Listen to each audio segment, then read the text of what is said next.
Hi everyone, thank you for tuning in to this episode on breaking down the hinge movement.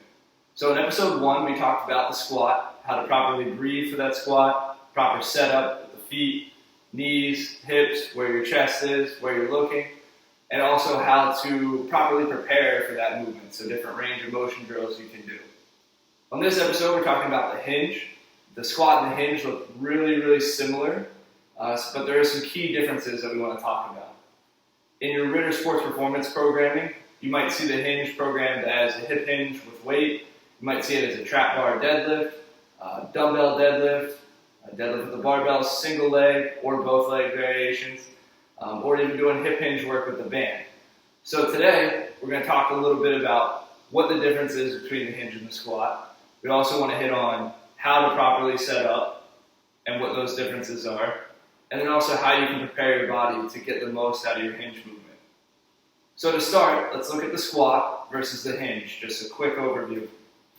From the side here, remember our squat, we're setting our feet about shoulder width apart, toes can be pointed slightly out, straight ahead. You kind of fool around with that, feel what works best for you. For that squat, we're just dropping down, keeping our back nice and straight, our chest is up, all right, we're down, nice control. So from here, you can see the squat involves the knee and it involves my hip. All right, two key areas there, the knee and the hip. All right, and then you're back up. The difference with the hinge, and I'm going to use the band for our hinge demonstration today.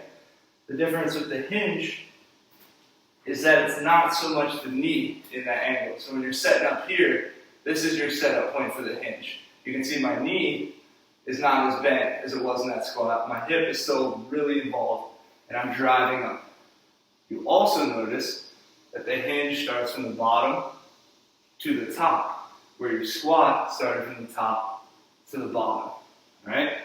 So you can see that knee, less in play, less movement in the knee, more drive in the hip.